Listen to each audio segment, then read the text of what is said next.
You know Graybar for electrical parts, but there's one more thing you may not be thinking of us for that can help maximize your next project's total value.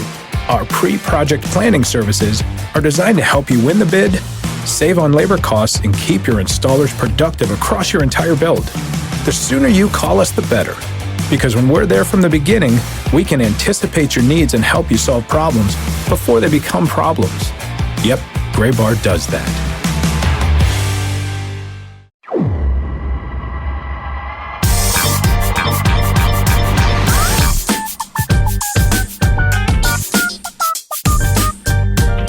Week around minor league baseball, and as we welcome you into this week's episode of the Show Before the Show podcast, we will do our best to help you parse and dissect and hopefully digest and understand what's going on, and we might be able to bring a little knowledge and some light to the circumstances. Maybe. It's a complicated week. Hey, everybody, I'm Tyler Mon. He's Sam Dykstra, virtually side by side for this week's episode of the show. What's going on, man? How are you? I've never thought about it that way, of us being virtually side by side, because we've always done this apart. Now we just do it from our own homes. But yeah, I like that idea now that we are actually sitting side by side talking to you guys. Yeah. Like, we need to do like astral projections or something. We're getting you through this. When Zoom goes to 2021 and it's just people projected into other people's living rooms, that will be something. Yeah, exactly. That would be. I don't want that at all. I don't want that by any measure. Now that I think about it more, I don't think I want that. I rarely look, what's the word, presentable at all to anyone. So fair enough. You all don't need to see me. Yeah. But hey, we welcome you in. Like noted, a huge week around minor league baseball as the long anticipated restructure of the minor leagues by Major League Baseball is fully underway. We will start off with some of the things that we do not know.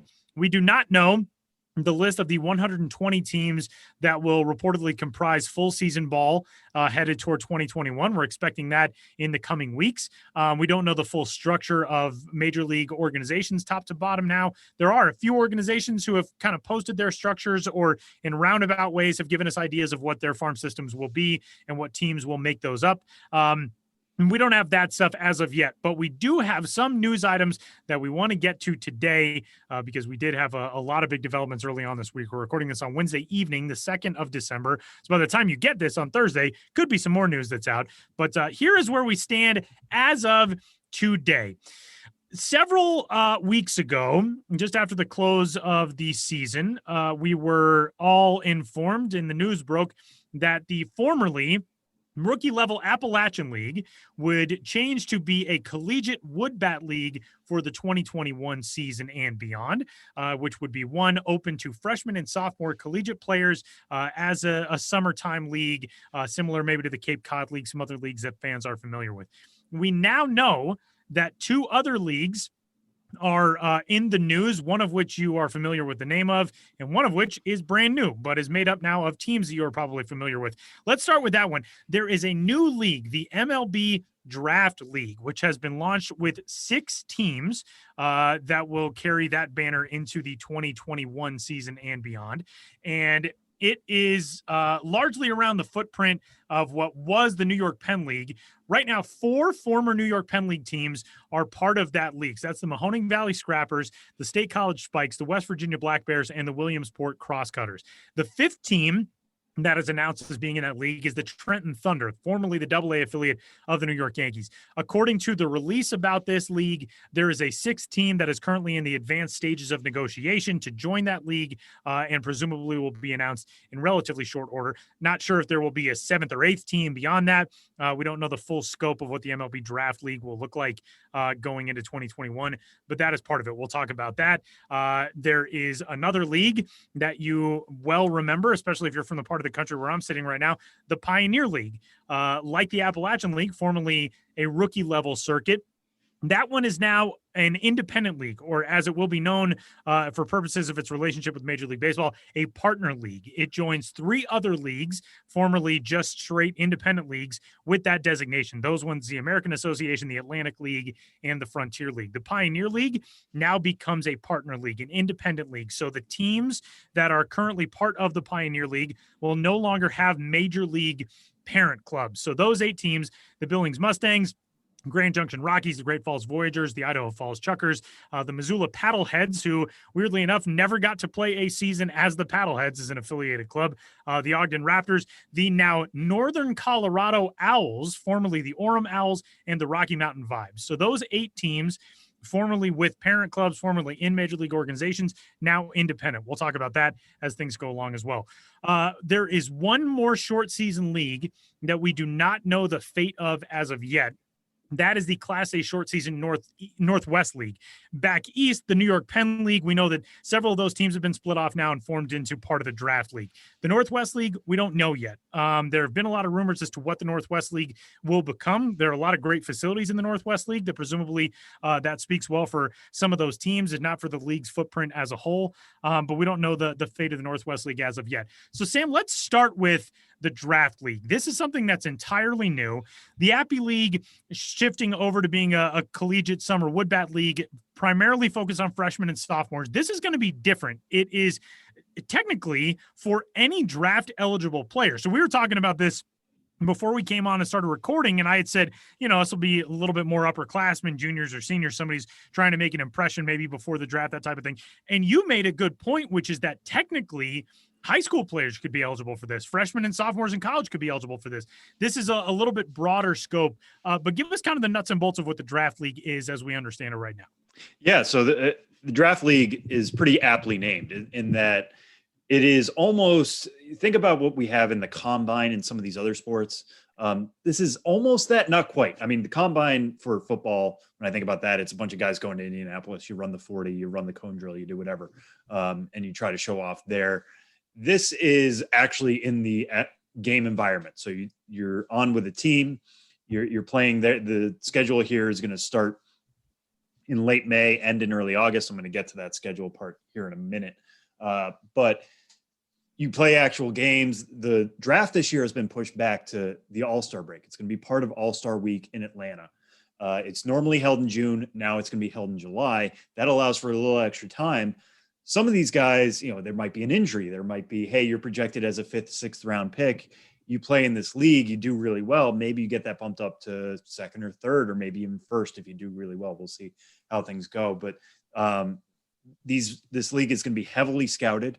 It's kind of going to be a finishing league for draft prospects. How big of a name are we going to get here? We'll have to wait and see. I mean, it's just getting formed now. As Tyler said, there's advanced negotiations for a 6th team. So we don't even fully know the entire makeup of the league just yet.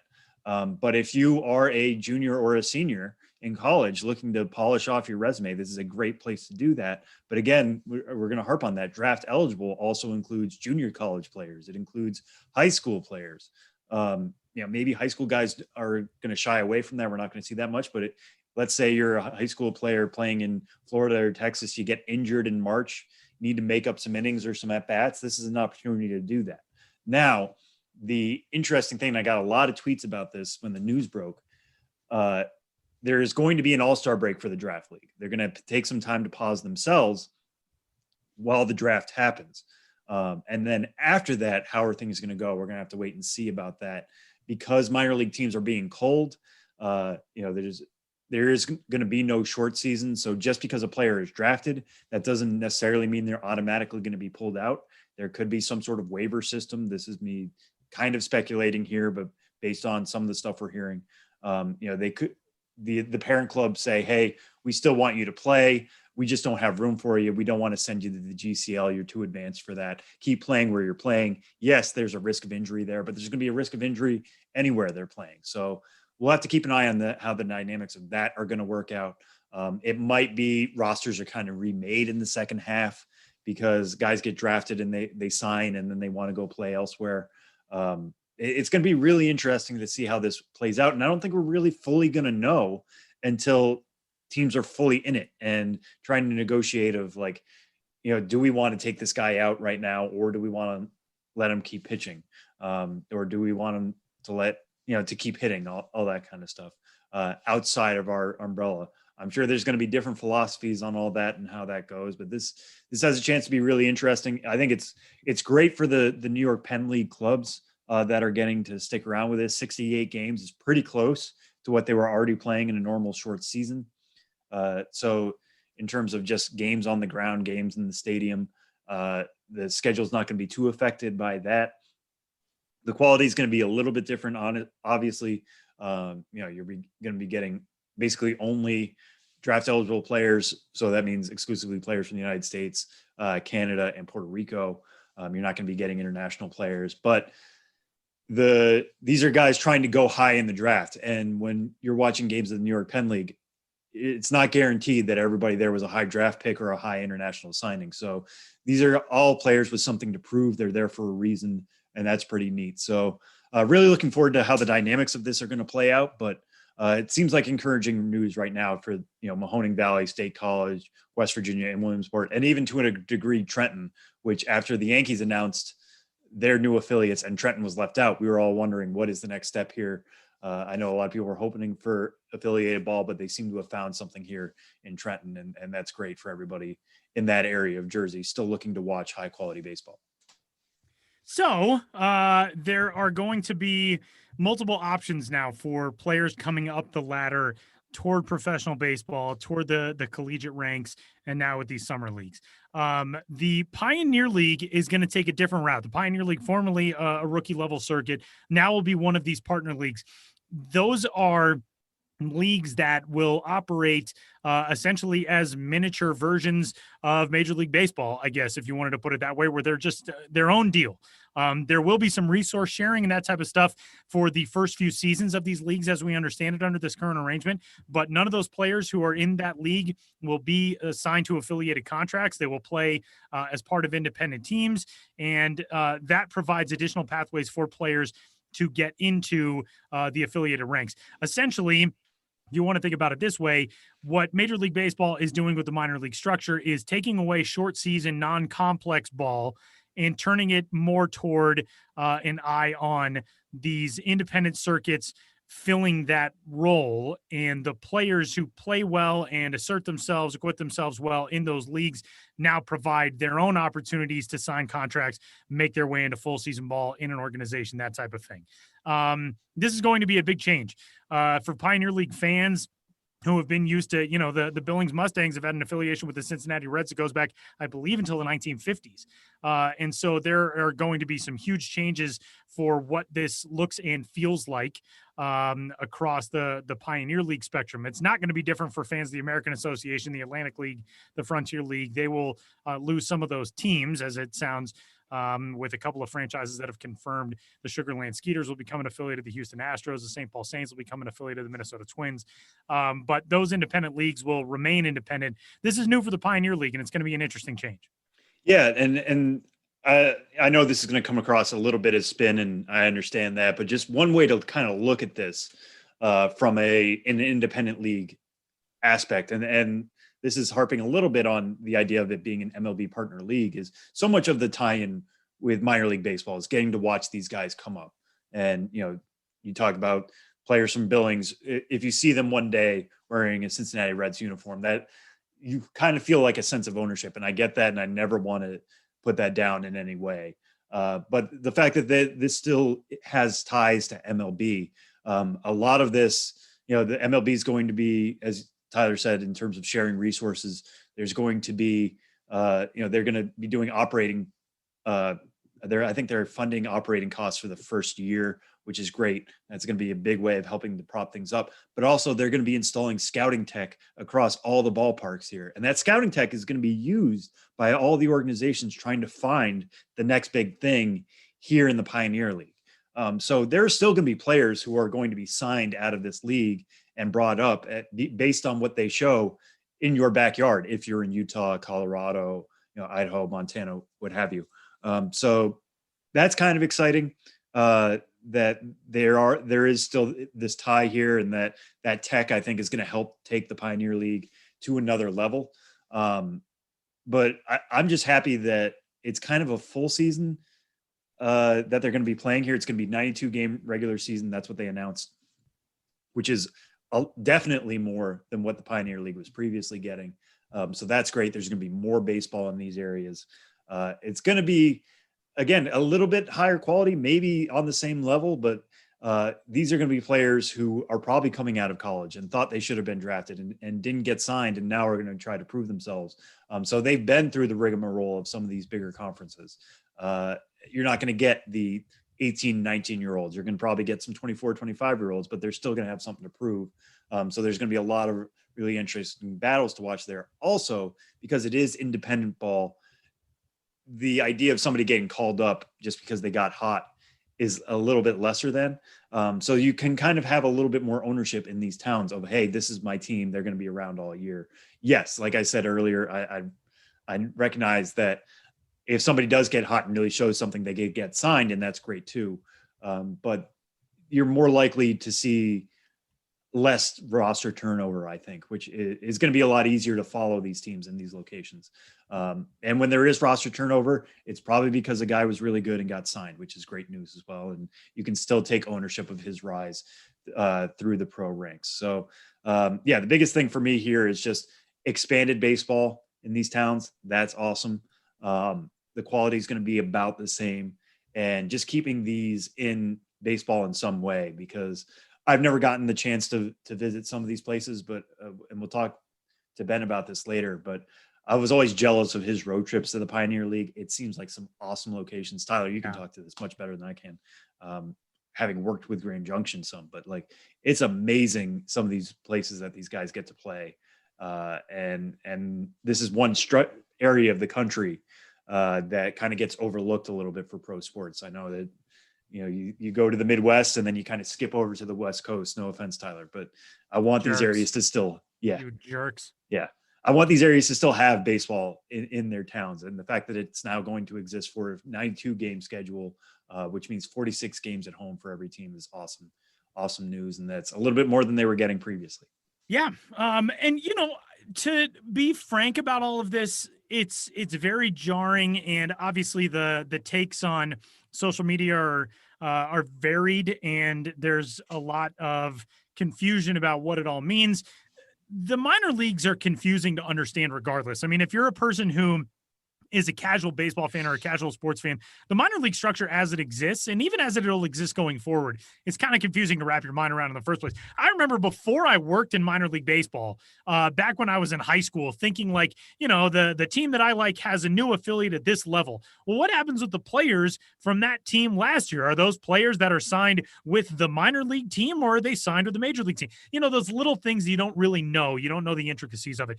So there's a lot of confusion about what all these moves mean. And yes, Sam and I are both employees of MLB.com. We're obviously coming at it from a perspective of what does this mean for all of us going forward. I do think that a lot of these moves are potentially very exciting and very reinvigorating for baseball. And I hope that is the case for baseball in all of these communities. I think in large part, a lot of fans who turn out to games will have largely the same experience that they've come to rely and depend on if they go to a game in Grand Junction, or if they go to a game in Idaho Falls, or in, Trenton, or wherever. I think so many fans go because they love the experience of being at the ballpark, watching baseball, the family activities that go on, the between inning contest, the fireworks nights, ballpark food, all that type of stuff. That stuff's not going to change. The things you love about minor league baseball, those are going to be present, and they're going to morph and evolve as part of these new leagues, I think, which is going to be really cool as well. So that, I think, is something to really keep in mind. There are a lot of moving parts with all of this, but I think so many of these have the potential to be really exciting. Especially, in the case of something like the Pioneer League, like you said, Sam, in addition to adding a whole bunch of home dates for these teams, on top of all that, you now have players who are entering sort of an unprecedented stage in their careers. Now, indie ball is obviously not unprecedented. There have been independent leagues for as long as there has been baseball, but there's never been an independent structure under the overarching umbrella of Major League Baseball. What these guys are going to be attempting to do now is break through to sign with a Major League franchise from an independent league in a way that is so different from before. Prior to 2021, you're playing in an indie ball league. you're either somebody who's pursuing a very unorthodox route to try to make your way into affiliated ball, whether that's you came from a small school, you weren't drafted, something like that, or you're somebody who's already played in affiliated ball and you've been released, you've been let go, you've been injured, something along those lines. Now we're going to have an atmosphere in a circumstance like the Pioneer League where these are guys who are playing for the future of their baseball lives. That's something that's pretty new, and that I think has the potential to be very exciting. So there are a lot of things in these movements, and again, there are a lot of moving parts with all of these decisions and the structures of the leagues and the structures of organizations and all of that. But I do think there is a ton of reason to believe that this all deserves a chance. I know it's very frustrating for minor league baseball fans, and certainly when I think of towns that have held such long connections with affiliated organizations and all that type of stuff, that's painful, I think, in a lot of communities and all that. And none of this is to minimize any of that. Keeping baseball around, though, is a very positive thing. And I think once these leagues get up and running, people are going to realize that the product that they have fallen in love with, whether it's minor league baseball or it's something under a different name like the Pioneer League as a partner league, a lot of those things are going to stay the same. And that I think is really cool. The affiliation structure for Major League Baseball, minor league baseball has been largely unchanged, at least in the way that we see it now. I mean, there were, times back in the 1930s when major league organizations have like 25 minor league affiliates, and that's not an exaggeration. But, the structure has been pretty much the same for well over half a century. To shake things up right now, I think there are a lot of potential, really exciting and positive things coming in all of this. And so I would say, to give it a chance. If it's in your community, don't write it off just because it's a change. I think there is a lot of stuff coming that could be really, really cool. And again, we'll still have more developments on this, as the month of December goes along and into the new year. But I think there are a lot of things for fans that have the potential to be really exciting. One is happening 30 minutes from where I'm sitting right now. There's a brand new complex that's going up that will play host to the new Northern Colorado team in the Pioneer League.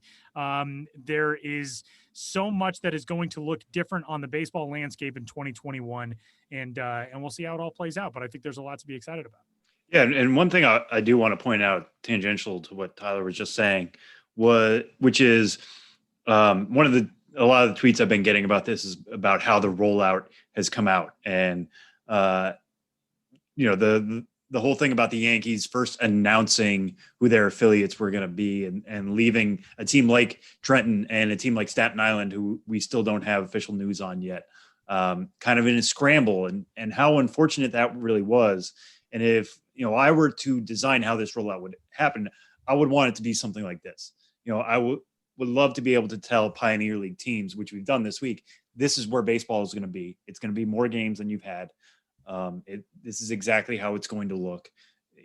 Here's something to look forward to 2021, excuse me. But, hopefully more news comes quicker than later about these other clubs, because I know what it's like. If you don't have these options right now in your town, you're wondering what's next. Hopefully answers are coming quick. Like we mentioned, there's this 6th team that's in the negotiation for the draft league. Hopefully we get answers on that in days, if not weeks, in weeks, if not days. But yeah, it's nice to have this part of this settled. Now we're going to wait to hear more official confirmation about the 120 teams that are going to be coming, where they're going to be, who they're going to be affiliated with. That's coming, hopefully within the coming weeks. But to have this down on paper in ink for these clubs is exciting for the clubs themselves who now know what they're planning for 2021, but also these communities who know exactly what they can look forward to, mostly beginning next May between the Draft League and the Pioneer League. There is one other item to discuss as it pertains to the current situation with the minors, and that is the situation of what appears to be now formerly AAA Fresno. There were reports last week that the Fresno Grizzlies had been given kind of an ultimatum that they had to decide in very short order whether they would accept a demotion from AAA to Single A in full season A, which is now going to be the lowest designation of affiliated ball. I guess we would have ordinarily just called it Class A, as not to be confused with Class A Advanced. California League, which used to be a Class A Advanced league, now looks as though it will be a Class A league in 2021 and going forward. Fresno was apparently told that it needed to make a decision. The Fresno City Council met earlier this week in a closed session meeting. They did not take any action to report publicly, according to a report from the Fresno Bee, but Major League Baseball has given the Fresno Grizzlies more time to figure out the franchise's future, according to City Attorney Doug Sloan. That also per the Fresno Bee. This is obviously a tough situation, but this is a tough spot for Fresno, given that they are an organization that has been a model franchise in AAA, but is not conveniently located for a team really other than the Giants or the A's, who have preset AAA affiliations. The Grizzlies have been tremendous partners at AAA for the Giants, for the Astros, for the Nationals most recently, but now they find themselves in this weird limbo. Yeah. I mean, there's a lot of musical chairs that's happening right now. We've heard it. It's funny that we keep hearing about this stuff through politicians. That's just some of the way that, communities are getting involved in this, and communities want to go to bat for their teams. And personally, I love that. I love that people are getting involved in keeping teams around and keeping teams around in the ways that they enjoy. One of the reasons why this is kind of a game of musical chairs right now is AAA Rochester, the Red Wings, who we've talked about before on this show, became a Washington Nationals affiliate. And we know that because Senator Chuck Schumer here in the great state of New York, proudly announced that, hey, I came to an agreement, or he didn't personally do it, but he liked to take credit for it, as politicians are wont to do, saying that we came to an agreement that made sure that Rochester is going to be the affiliate of the AAA or of the Washington Nationals. Now, the Nationals used to play in Fresno, and that was an awkward relationship. The Nationals, as you know, are in Washington. Fresno is in California. It's a very long trip. A lot of players from the Nat system are actually kept at AA Harrisburg in case they need to be called up, because if there was an emergency, it was so much easier to call a guy up from the Eastern League than it was from the Pacific Coast League. Now, the Nats are a little bit more conveniently located in Rochester. That's going to be a lot easier to call guys up. But now that leaves Fresno without a seat. So how is that going to kind of work? It seems like the way things were looking, and with everybody else claiming a AAA affiliate, that, some of which we know, some of which we don't right now, that Fresno was going to be the one left without a seat at a chair. So the next option was to go to the California League, which is now going to be a Class A league, as Tyler mentioned. The Fresno Bee includes in their story that could be the Class A affiliate of the Colorado Rockies. But now it's on the city, and it's on the organization, and it's on Major League Baseball to potentially negotiate that out and what that would look like. Personally, I hope it stays around. Fresno, as Tyler said, is kind of a model organization. We're going to talk to Ben about this later. When we talk about the promos of the 2015 season, that's when the Fresno Tacos started. I can't imagine a promo calendar in the minor leagues without Fresno involved in some way. Class A baseball is still good baseball. You still get to see guys come up. Being involved in the California League would be a lot of fun. The Cal League, seeing guys get their starts there would be super interesting in how we know of it as a hitter league. What is that going to mean for guys starting their careers? And also, what is Fresno going to bring to that? We'll have to wait and see. But hopefully this comes to some conclusion that keeps Fresno in the affiliation chart, because it's a lot of fun to follow that team. It's a lot of fun to see what they do at Chuck Chansey Park. And I'm hoping they keep around. But again, nothing's official until it's official. So watch this space, listen to this space, watch the space on MILB.com. And when, I's are dotted and T's are crossed, we'll bring it to you as it becomes official. One thing that I think could be beneficial, and we're just game planning here live on the show, on the recorded show live. We're doing this, but I feel like if you have questions, maybe we'll do like a mailbag segment before the end of the calendar year for all your questions about, where things go for your favorite franchise or questions about these new leagues or all that type of stuff, feel free to get in touch. Podcast at MILB.com. Send us your questions. We can, do some research and really try to address some of the things that are most confusing. Like I said, I think a lot of this stuff, unless you are a real minor league nerd like we are, I think a lot of this stuff is probably very confusing. So if you have questions, feel free to send them our way. Again, podcast at MILB.com. Sam will do all the research. He'll email it to me, and then I'll read things. That's fine. I'm down for that. As long as that, like, we should run a credits at the end. That's like, yeah. Researcher Sam Dykstra, narrator Tyler Maughan. There we go. That's fine. That was fantastic. Yeah. So I guess that wraps up this opening segment of this week's episode of the Show Before the Show. Sam's got the interview this week. Tell us about it, man. Yeah, this one was a lot of fun. This one was somebody I've wanted to get on the show for a while now, ever since the draft. He was one of my favorite stories of the draft. The 16th overall pick this year, Ed Howard, who went to the Cubs. You might know his story. You might remember if you were watching on draft night. Ed is a Chicago native. He actually played on the Jackie Robinson West team that won the U.S. side of the Little League World Series. They lost in the international finals, but made a long run there. They had a big celebration for the team in Chicago. Theo Epstein stepped up to the mic and said, we're really proud of you guys. Hopefully one day we'll be taking you in the 2023 draft. Turns out Theo Epstein was 3 years too late on that. His team took Ed Howard in the 2020 draft instead. He's now the number 4 prospect in that system. So we get into, what is it like starting your career in 2020 when there wasn't a minor league season. He got a little bit of time at Instruct, so we touch on that as well. But also mostly just what is it like to join the Cubs as a Chicago native, especially right now. As we're talking to you right now, the non-tender deadline just passed. Kyle Schwarber was non-tendered. So I think the Cubs, between Theo Epstein leaving and Jed Hoyer taking over, it seems like they're about to turn a new leaf. And the next big Chicago Cubs contender is going to look a lot different than the last one. Ed Howard could be a part of that. He could be a face of the Cubs in his hometown, which is really neat. So we get a lot into that in this interview.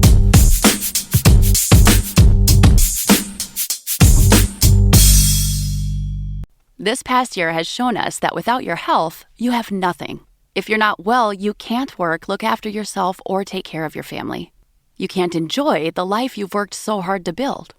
That's why you need to prioritize taking care of your long-term health today, before it goes from good to bad to worse. So invest in your long-term health with Forward. Forward is intelligent medicine with a personal touch. Their doctors are dedicated to catching top killers like cancer and heart disease early before it's too late.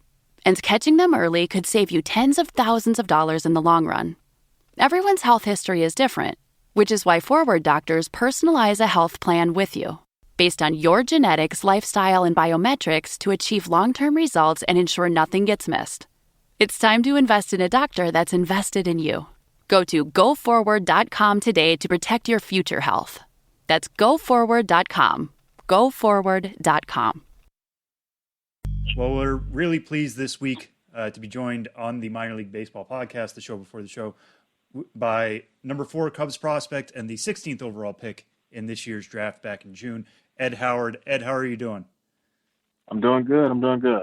Yeah, thank you so much for doing this. We're getting you at a time right now when you're technically your first off season, but there was never really a full regular season. So kind of take us through, like, what is your day-to-day like right now as you get your first off season underway? Yeah, right now, I'm just training. A lot of hitting, a lot of weightlifting, getting in the gym, getting faster, things like that. Just doing a daily, like, off-season grind right now. It's kind of feel like it's been a whole year, like, off-season, but now it's the real off-season, so just keeping that same plan. Yeah, fair enough. And, what is it like going from, like, a year ago right now? Like, you were still in class. Like, it's such a different time. I mean, it's a world away. It feels like a year ago, December 2019. But just how does your day-to-day change when you are now a professional baseball player? This is your job now. Yeah, I mean, I just get to focus on baseball 24/7. It's what I do now. It's like you said, it's pretty much a job now. So, like I said, I get to do what I love to do every day, and that's all I really have to focus on. So it's great. I love it. Yeah, when you were talking before about weight training and how that's such a point of emphasis right now, what kind of program do the Cubs have on you, and what is your kind of approach in that, and what are you trying to? I know getting stronger is a big thing, especially for a young player like yourself. But what is your end goal here? Like, what are you looking to be at when you get to spring training? Yeah, just improve on everything. Trying to, keep weight on, keep getting bigger and stronger, and then getting faster, more explosive. Those are things that I think are really important, especially with me being a shortstop. So I'm just kind of working on every aspect of my game and just working on like the physical side of things this off season and getting my body where I want it to be. And you spent some time at Instructs. That was, for all intents and purposes, your actual introduction to pro ball. What were your takeaways from that, and what do you still carry from that experience into these workouts you're having now? Yeah, Instructs, it was fun. It was a great time for me to get around a lot of the staff and meet all the coaches and everything, and then meet some of the players as well. So I enjoyed it. I learned a lot about the game, about myself, about just everything, the way the Cubs do things, and I loved it. So I took what I learned down there, from the trainers, from coaches. And this offseason, I'm bringing it back home, and I'm working on myself and getting prepared to go back down there for spring training or whenever they call me back. And I know Instructs was a formative time, but a little bit of a short of a time, especially considering where you could have been maybe in the AZL, maybe a little higher during the year. What specifically did you take away from that and carry into these workouts? We talk about like the physical side of things, training with their strength coaches. And then as far as like baseball, getting to be around those hitting coaches, we talk a lot about hitting, we get in the cages a lot. So it's just like, it's a lot of small things that you take away from, the experience of time that you have down there. So like I said, I'm just bringing everything I learned and just, trying to perfect everything, working on it during the off season. And what was the most eye-opening part of that experience for you?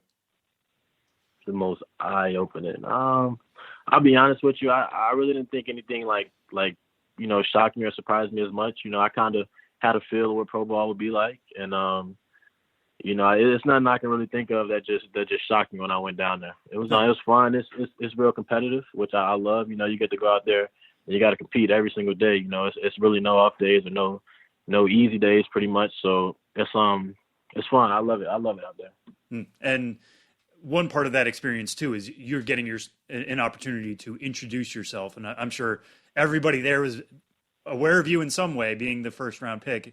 People know who you are, especially on the coaching side, but on the playing side too. I'm sure a lot of guys were looking you up. But how do you introduce yourself to a new environment like that? Coming from high school, you're around the guys all the time. Now, all of a sudden, you're going to be at a place where, as you climb the ladder, you're going to be introducing yourself a lot to new teammates and stuff like that. So how do you go through that introductory period when you're getting to know new guys around the Cubs organization? Yeah, I think the main thing is just be like true to myself. I always feel like I'm in this position because I deserve it. So I just go in there and be myself. I don't really change much. And when I'm down there, I'm listening a lot. I'm observing a lot. I'm taking a lot in. Less talking, more listening. And I think that's the way to do it, especially when you're starting off and you're trying to get the feel of everything and introduce yourself. So that's pretty much how I went about it. Just being myself. And it went well. I like the guys down there. And so when you are doing your listening, like, what's the biggest question you're asking when you're getting around a coach for the first time, or what's the biggest thing you're trying to learn? I'm just learning about playing the game at a high level every single day. Getting like preparing yourself like pregame and things like that, getting routines together.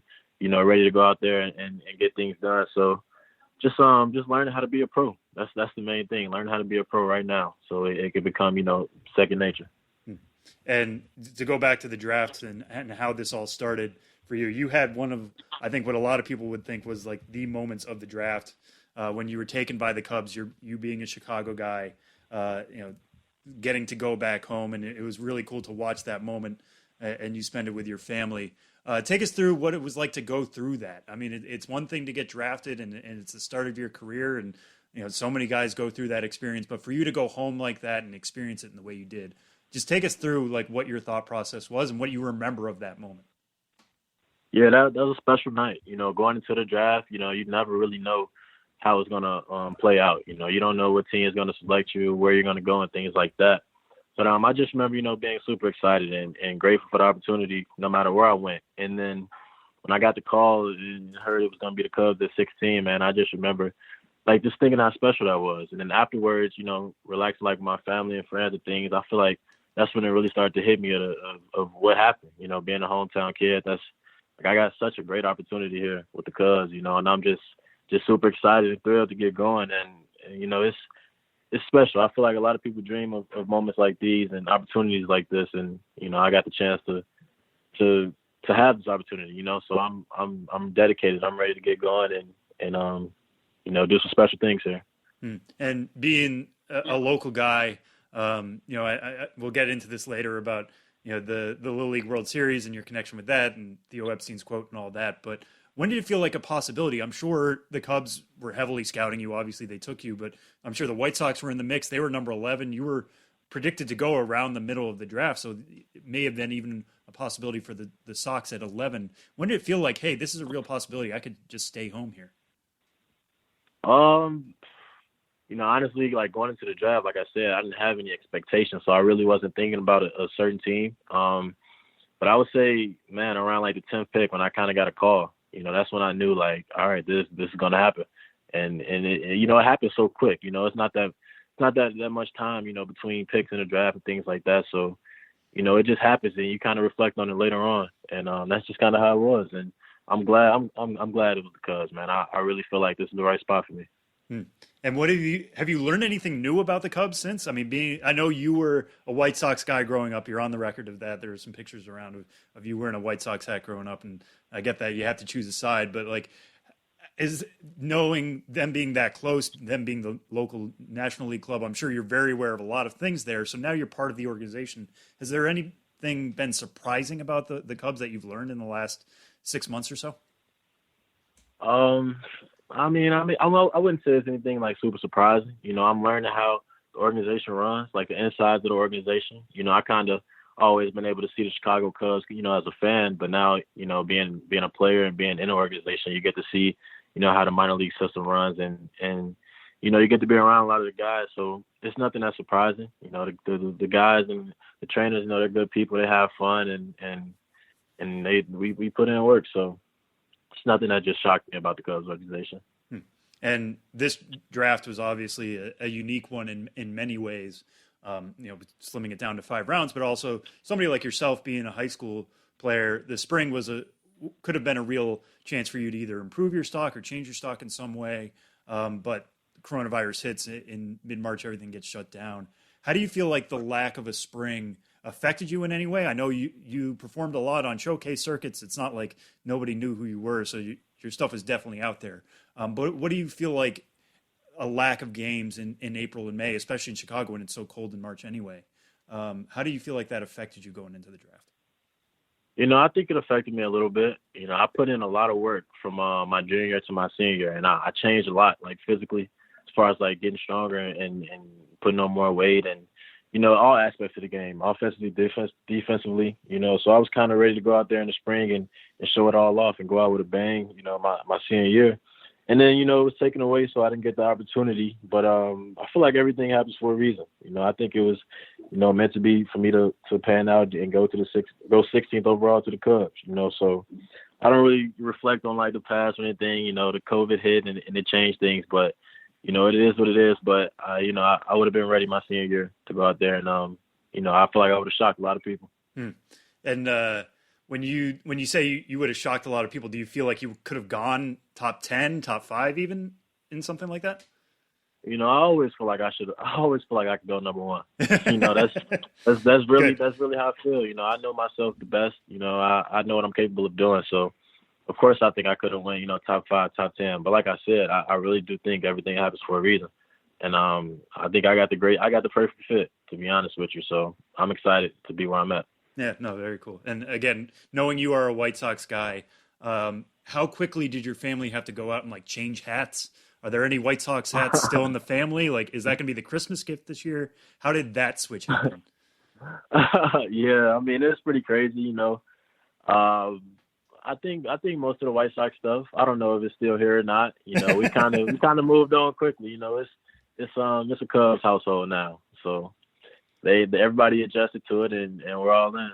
Very cool. Very cool. And one of the reasons why you were such a high pick this year and could have maybe even gone higher if things have gone well was you're such a gifted defender. A lot of people thought you were maybe the best defender in this draft, certainly the best defender at shortstop, which is a premium position. I feel like hitting, it's easy to show things off, and a hitting standpoint, you can change your approach and all that, but defending, you either have it or you don't. And you obviously do. A lot of people believe you can stick at the 6. So talk to us about your development at that position, and how do you show that off either in high school or on some of these showcase circuits to show like, hey, I am a really good defender? Yeah, I mean, I feel like, first thing first, fundamentals have to be down packed, and you kind of learn that at a young age. And I feel like the older you get, the more you have to learn like how to play the position, how to play shortstop, like learning, hitters' tendencies, where to play, up the middle in a hole, things like that. I think the main thing is just always being in the right spot at the right time. I think that's a good shortstop. It's guys who have, real athletic and have range and things like that. But it's guys who just could be in the right spot at the right time. And I think those are the best shortstops. So that's, for me, that was just, learning about the game, learning about tendencies and things like that. And then being as athletic as possible and having fun. You got to be confident out there at shortstop and just believe every time that ball is hit to me, the guy's going to be out. It's just how the game goes. So, keeping that confidence, staying athletic, and just having fun with it, I think is the key.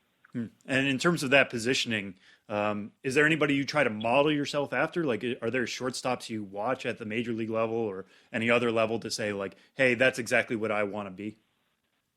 Yeah, I watch a lot of shortstops and just kind of study and see how they play and the way they go about everything. But I truly think like everybody's game is individualized and it's specialized like to themselves. I don't think you can copy anybody, and try to be exactly like them. You got to be yourself, and you can learn and take things from each and every player, that you like.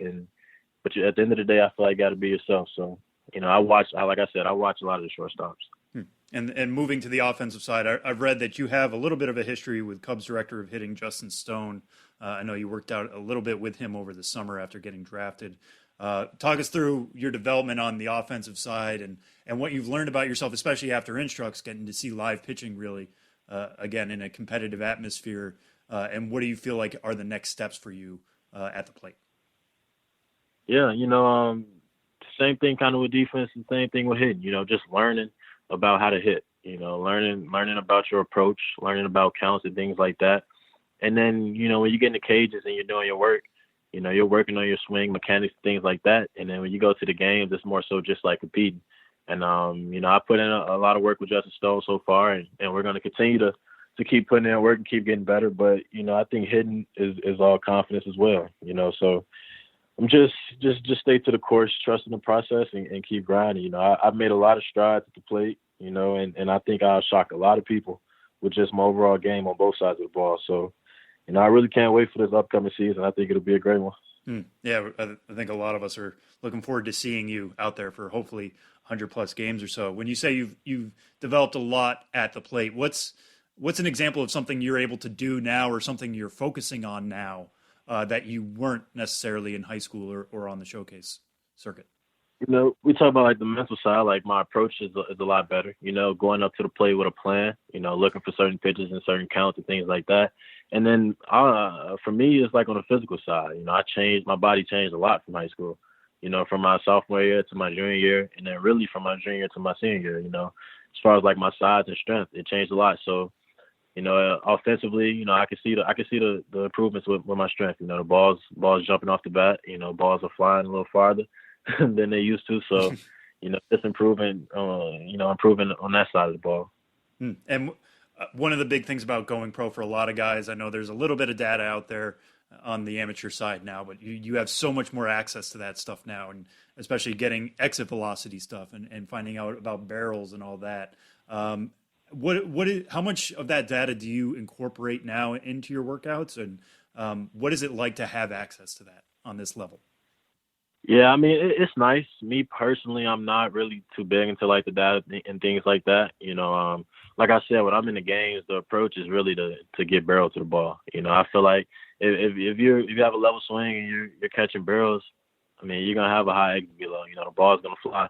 So I really stay away from all the metrics and things like that. But you know, sometimes when I'm training in the off season, you know, sometimes we can look at it, but for the most part, you know, in the games and things like that, that's really not in my mind. It's just about, you know, competing and catching barrels. All right, fair enough. And now we'll bring up one of the things that I think a lot of people listening to this at home will probably know about you. You were part of that Jackie Robinson West team in 2014. You guys were the U.S. champs in the Little League World Series. You fell to South Korea in the World Final, but performing on that stage is huge for anybody. But somebody who's now beginning their pro career, I mean, what did that do to set you up for now, you know, taking on pro pitchers and, you know, potentially making it to Wrigley at some point? Like, how did performing at Williamsport, you feel like, set you up for everything that was to follow?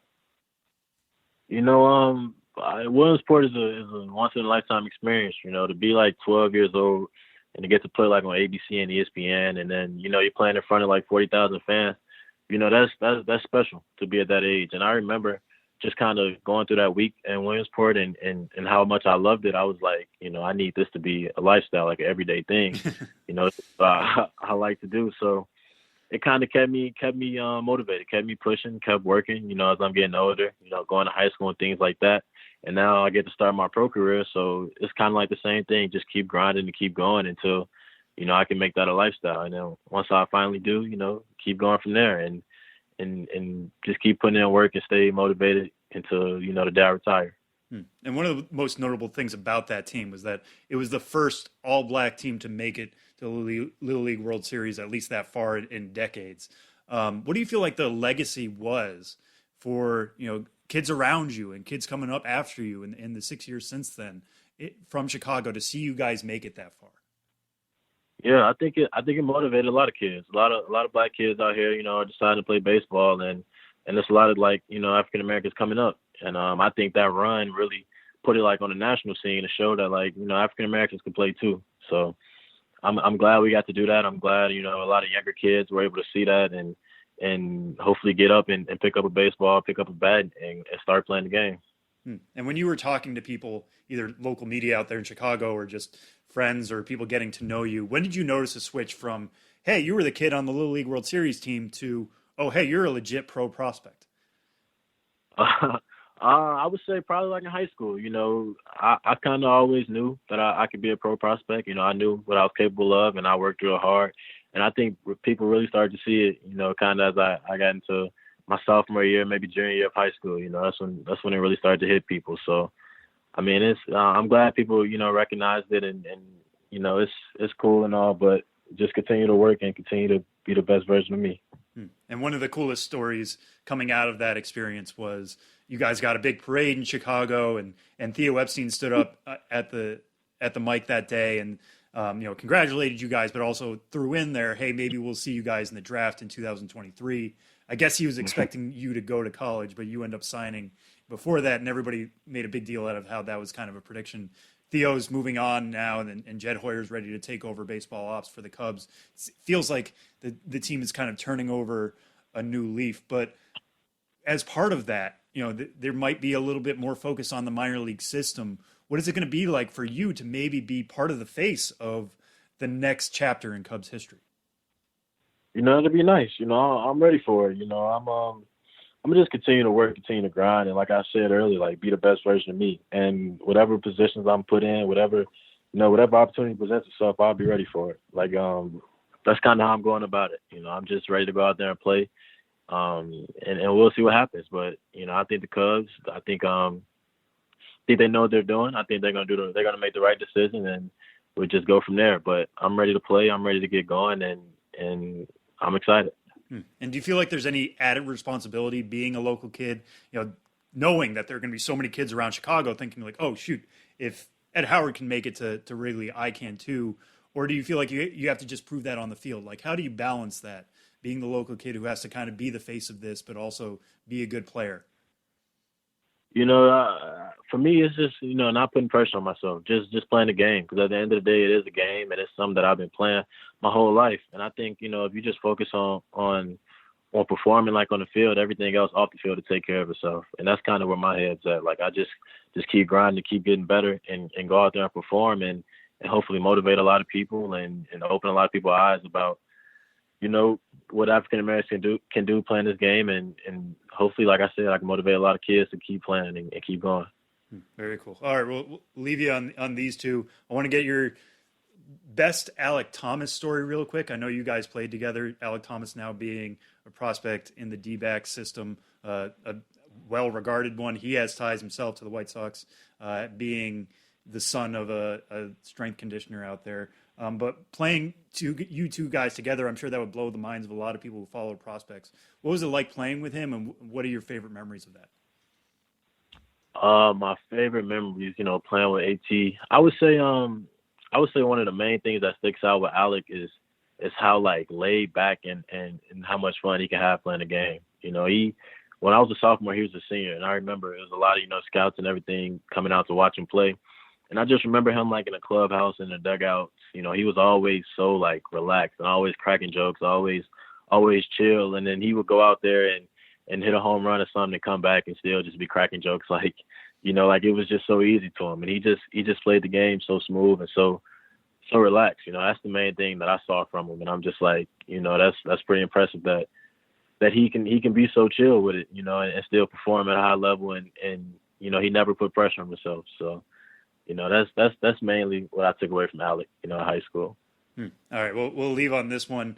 We are talking to you here on December 2nd. The holiday season is fully underway now.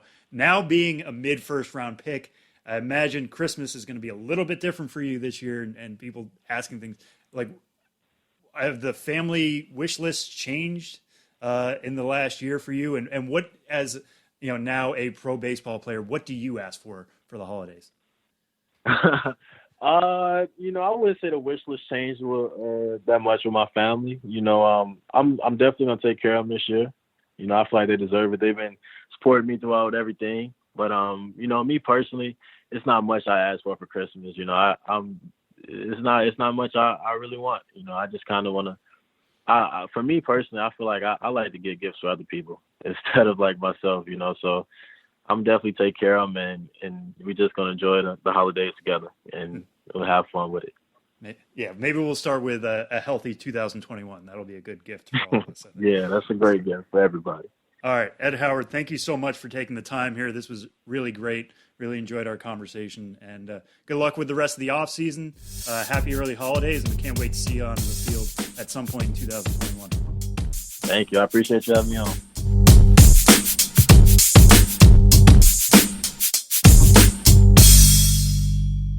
All right. Well, I wish I was a good enough singer, because then I would just sing just the two of us, because that's all it is this week in our segment with our own Benjamin Hill. It's just Ben and me. Ben, how are you doing?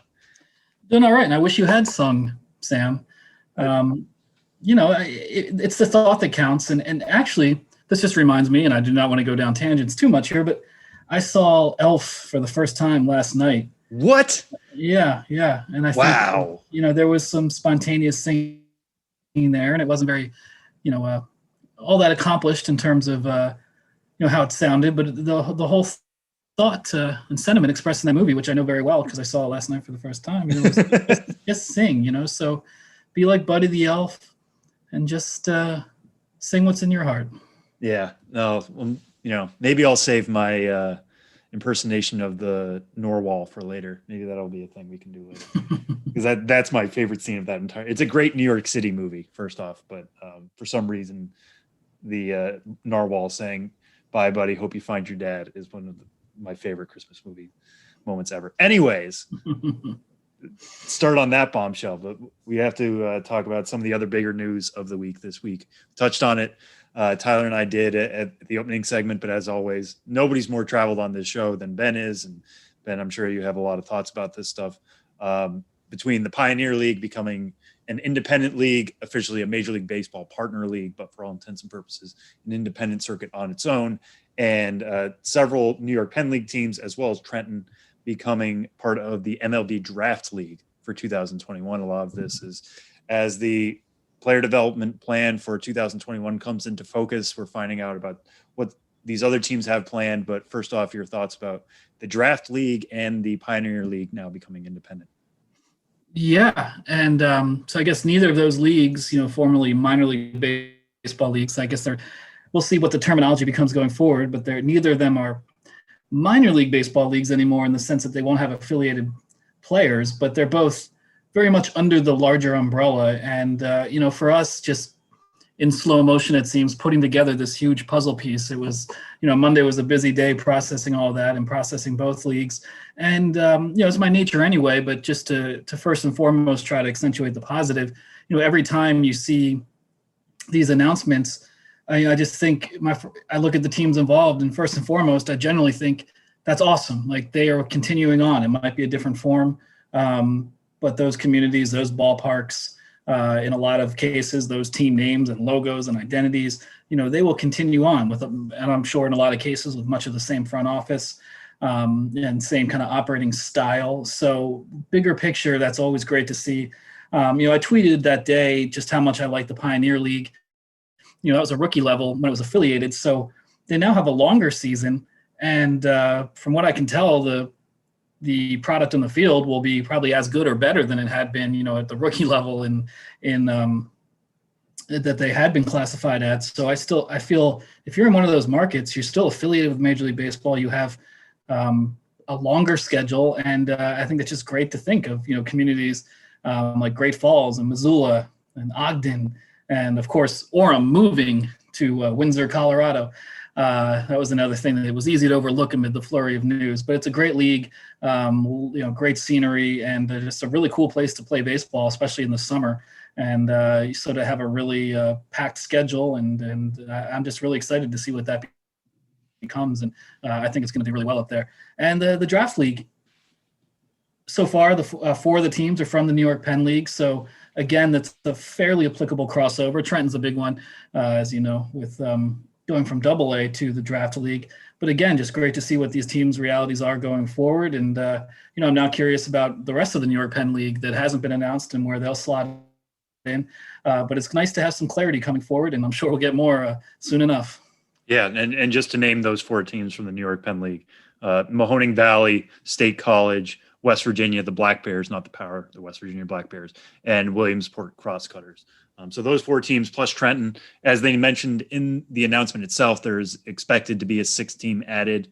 There are negotiations going on. They haven't named that 6th team yet. Hopefully we'll be finding that out in a matter of days or weeks, but keep them peeled on that. Just to go back to what you mentioned about the Pioneer League, because this is one of the ones that I'm most fascinated by. You mentioned, some of these towns and how they'll have an extended schedule and how great the scenery is to see games there. Just take us through what it is. Like, let's say somebody wanted to plan a road trip tomorrow for 2021, knock on wood, everything's going to be able to start in May as is scheduled right now in the Pioneer League. What is it like just to travel around that league and see these different parks that, again, are going from rookie advanced to independent? I think first and foremost, you just think about what states these teams are in. You have Montana, Idaho, Utah, Colorado. So even if you're not too familiar with that region of the country, just think of driving in and around those states in general. A lot of open space, a lot of great mountain views, a lot of wide open, lots of winding rivers. Speaking in general terms, because it's been a few years since I've been out there. I remember being out along roads that Lewis and Clark first traversed, maybe not the literal road, but that area of the country, and just being stunned by some of the ballpark views. I mean, obviously, one that really stands out is Ogden with the Wasatch Mountains in the background. Just the way they're in the background in some way, shape, or form at Salt Lake Bees in Salt Lake, and they had been in Orem as well. Though, as we mentioned, that team is moving, and these are generally smaller towns, smaller communities. This is a league where Missoula you think of as one of the bigger markets, and certainly one of the more bustling urban areas, just because it's a college town as well, and by the standards of that region of the country, it's more urban, maybe a little bit more progressive. And these teams, when they talk about their competition, especially having been short season and still being short season to a degree, a lot of what their biggest competition is people just taking advantage of what is generally a cold weather area and packing in as much as they can do in the summer. And that includes a lot of hiking, biking, whitewater rafting, and what have you. It's a region with just, generally speaking, so much to do in the outdoors, and hopefully people will continue to make time for professional baseball on top of that at all those ballparks. Yeah, no, that's definitely on my list of someday going through there, because your stories on the blog and on the site and everything coming back from those places, and some of the pictures you've taken of just the backdrops are amazing. How's about this for a transition? Speaking of one of the best backdrops in all of minor league baseball, the Charlotte Knights. Ben, you have a story on them today. I really love the picture that's going with this as well. It's about an initiative that's work from home, and then in parentheses, plate. It seems like the Knights are trying to turn their suites into basically office rental spaces. A lot of people are having to work from home or whatever. They have to be social distancing, but a suite at the ballpark is an opportunity to do that and check out this awesome backdrop of the Charlotte skyline behind the outfield fence as well. Yeah, work from home, parentheses, plate at Charlotte Knights ballpark. It's now called Truist Field. But, even in the midst of so much going on in minor league baseball as the landscape gets reformed, I'm, of course, still going to plug away just on stories of teams doing interesting things. And I saw the Charlotte Knights doing this, and I thought, I don't think a team has done that before, renting out their suites as a place where people can go work. And, a lot of people are working from home, as we are both right now. And, you get a little cooped up sometimes. So I think they're just trying to capitalize on the idea of, hey, get out of your house and go work at the ballpark. It can be a little pricey. It's $95 a day for a suite, but you can share it with up to, with 3 other people, 4 people.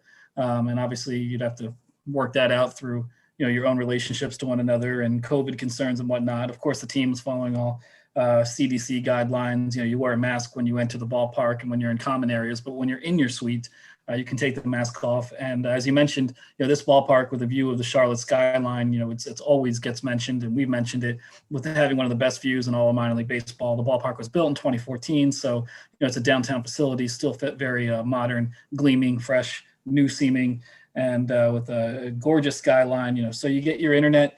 They also worked with a company, Canteen, that does grab and go concessions, and they converted their owner's suite, the largest suite, into a break room of sorts, where people who are renting the suites can go there, get choose from 30 different types of coffee, grab lunch, and then go back to their suite. I think there's TVs in there. You can get your Zoom feed hooked up with that and do Zoom calls, with yourself and a baseball field in the background, that sort of thing. And it's just like so many things in minor league baseball, the sort of thing.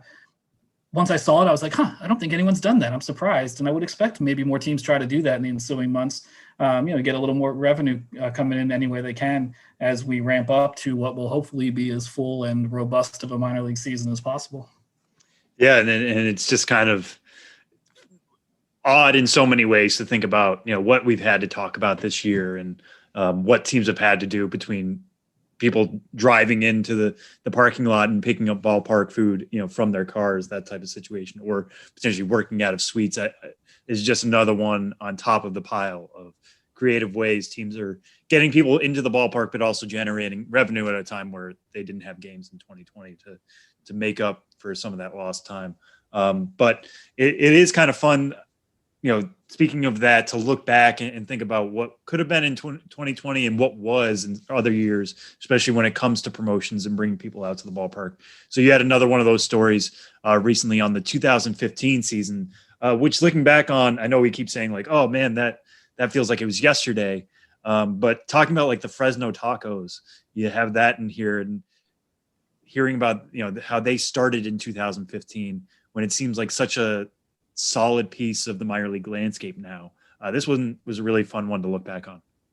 Yeah, it's been a fun series to do, starting with 2010 and working my way up the promos of the decade. And when we talked about the 2014 edition of this column, it was really the whole focus there was like, wow, this is the year that theme jerseys broke through and really became, ridiculous, and a lot more pop culture related ones, and ones that were really picking up on the energy of the internet, particularly Twitter, to go viral.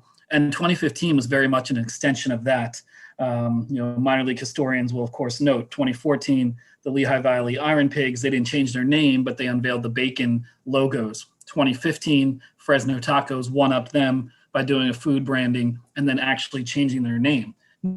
Now, here it is in 2020. We didn't even have a season in 2020, but think of all the teams who have changed their names and unveiled an alternate identity, regional food item, name and logo and promotion.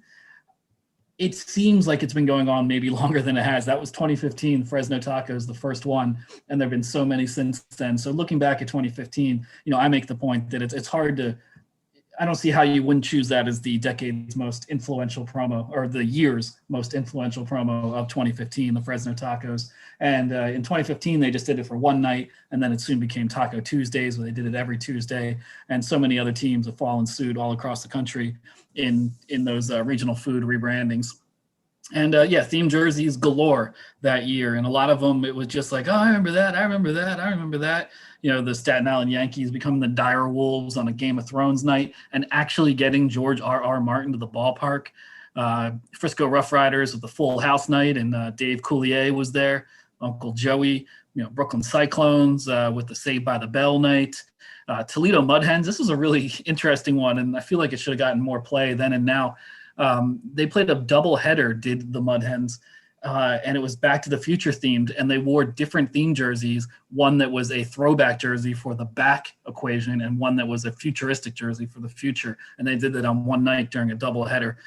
So kind of like 2014, theme jerseys really took center stage in 2015. It was fun going back and having a look, and I hope people are enjoying these articles. I've got more to write, obviously.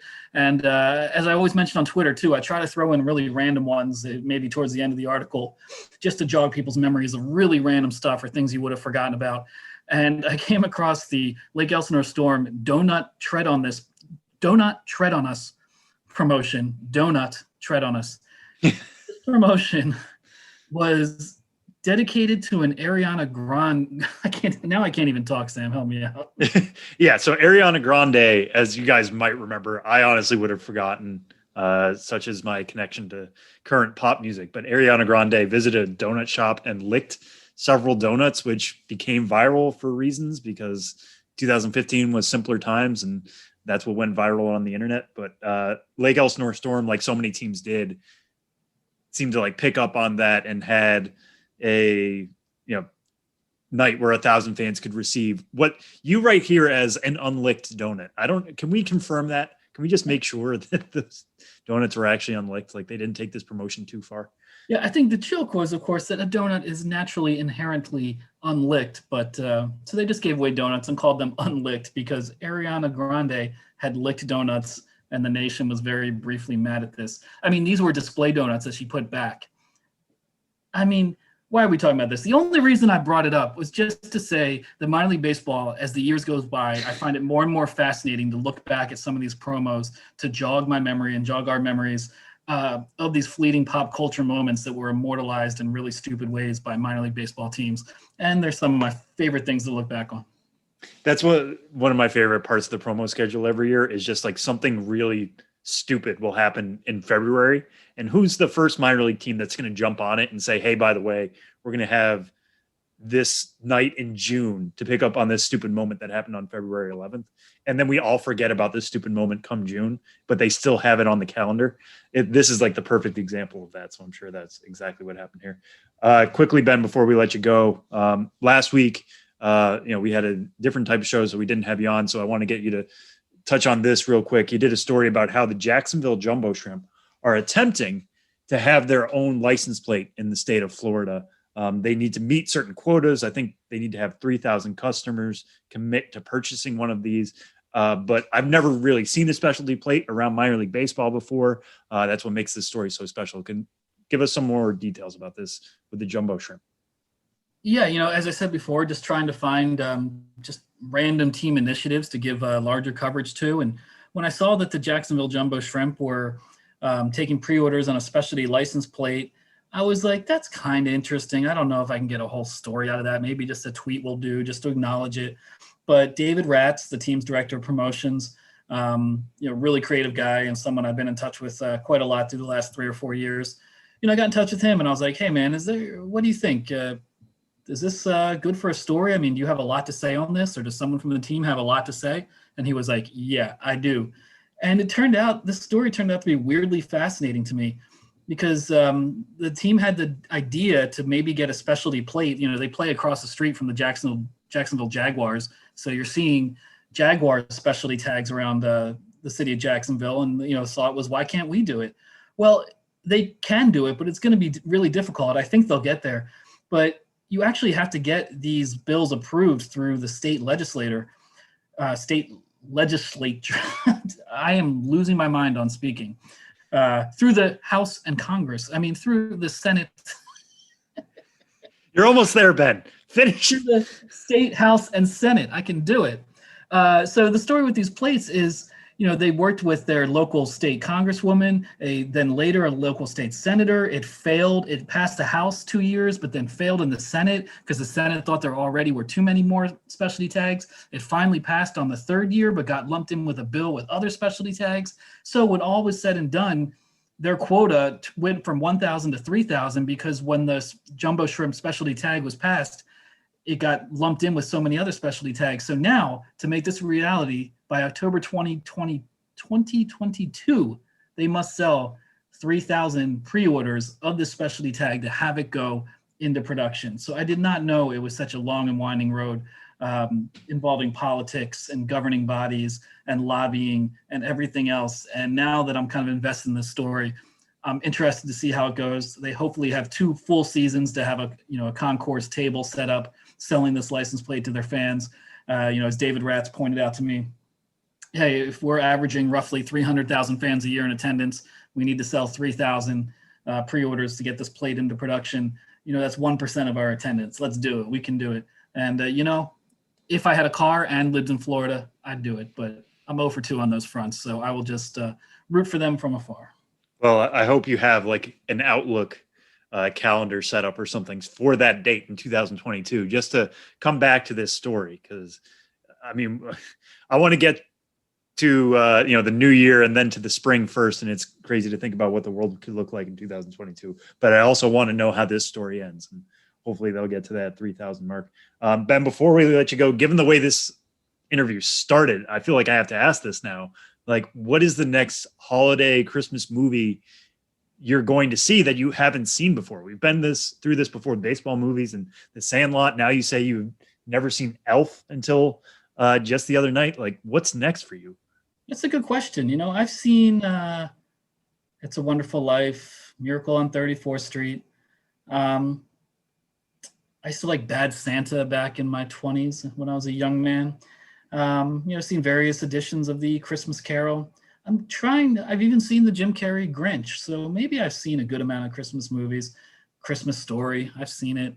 So maybe I'm not that deficient in this particular drama. I think or genre, keeping in with the fact I can no longer speak or pronounce words. So I'll have to think about it. But I will take recommendations on Twitter, of course, a Christmas movie to see at Ben's Biz. I think I'm going to have to seek out that Christmas movie where Tim Allen played Santa. I'm sure that one's delightful. The Santa Claus? That one. Yes, you should seek out. Is that which one it is? Yes. Okay. Yes, you should seek out the Santa Claus. Let me just check one more because I feel like you left out a classic in there that would be up your wheelhouse. Christmas Vacation. Yes or no? Oh, yes, I have seen that. It's been many years, but I've seen that one as well. I was going to be very concerned if you hadn't seen National Lampoon's Christmas Vacation. All right, I can sleep better tonight. Thank you, Ben. Catch you next week. Thank you, Sam. It's been great just being just the two of us.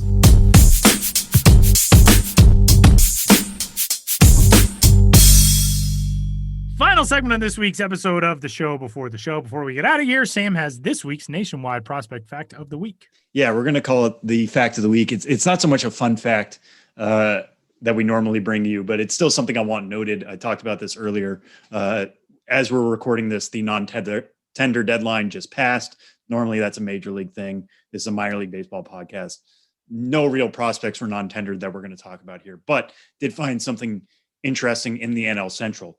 The Cincinnati Reds non-tendered 2 guys that I want to focus on here. They non-tendered Archie Bradley and Brian Goodwin. Why is that interesting for our purposes? Well, both of those players were acquired at this year's trade deadline. The Reds gave up Stuart Fairchild, who was their number 11 prospect at the time, and utility player Josh Van Meter for Archie Bradley. They traded Packy Naughton. Naughton. There it is. I was waiting for Tyler to yell. They traded Packy Naughton and a player to be named later, or Cash, for Brian Goodwin. Naughton was their number 14 prospect. So essentially the Reds gave up a number 11 and number 14 prospects for guys that they expected to be long-term players, but because both were non-tendered, they essentially paid for them as rentals, which is unfortunate. You don't want to be dipping into your prospect pool for rentals like that, but that's just the way it worked this year. Kind of unfortunate for the Reds. Staying in the NL Central, the Chicago Cubs also went through a similar story. They traded for Jose Martinez. They acquired him from the Tampa Bay Rays. They gave up Pedro Martinez, not the pitcher, middle infielder, switch hitter. He's 19 years old. But they gave him up for that acquisition. Jose Martinez didn't stick around long enough. They ended up non-tendering him as well. So as things stand right now, Pedro Martinez is the number 21 prospect in the Tampa Bay Rays system. Packy Naughton's the number 12 prospect in the Los Angeles Angels system. And Stuart Fairchild is the number 13 prospect in the Arizona Diamondbacks system. All of these guys traded for players who were eventually non-tendered. Packy Naughton. Packy Naughton. You got it better. I think you've gotten better at this over time, which I'm proud of you for. I got to say. Packy Naughton, this goes back a long way with me and Josh Jackson, and also you, Sam, because I do just a terrible Boston accent, which generally just involves me yelling the F word in a Boston accent. But Packy is a nickname that I'm pretty positive does not exist anywhere outside of the geographic boundaries of the Boston area. But it is a nickname for the name Patrick. His name is Patrick Joseph Naughton, and Packy Naughton. Yeah, we should say he is a left-hander. He went to Virginia Good Tech. thrower. 2017 ninth round pick, had a 3.32 ERA in 2019 through 157 innings. He threw 154 innings the year before. Lord knows he's durable. But yeah, that Packy Naughton, anytime he does anything, I feel like we get tweets like that name's not real. It is. You can search his MILB.com page right now. Packy, give me my sandwich. Go down to Dunkin'. Now you're just trying to do like Casey. Stop working on your car in the parking lot. Okay, no, now it's bad. Now it's bad. You were slipping. It's one of those Sam Adams commercials. Those are actually pretty funny. Nature's firecrackers. Your cousin from Boston. Those are actually pretty funny. They are pretty funny, good. but they're also a little offensive. Oh, are they? Offensive. Are they? Well, that's okay, because Boston has been offending the rest of us for 15 years. I can't win this. There's 16. no way. There's no way I can win 04. any of these arguments because, I've seen the data, and it's not like 80% of our listenership is from Massachusetts. Thankfully, I'm glad we're spread out, but I know it's everybody against us. So, but what it means is good pickup for the Los Angeles Angels of Anaheim, because Packy Naughton's been very good since joining the pro ranks out of Virginia Tech in the 9th round of 2017, as Sam noted. So that'll do it for this week's episode of the show before the show. Again, get in touch with us if you have questions about minor league realignment, the new leagues, the changed leagues, your team, where it's headed, what it's going to be like. Feel free to get in touch. We will do our best. Like I said, maybe we'll do a mailbag episode or something like that before the year is out. Podcast@MILB.com is the email address. Same as on Twitter at Sam Dykstra MILB, and I am at Tyler Mullen. And that'll do it for this week. He's Sam. I'm Tyler. We'll talk to you next week.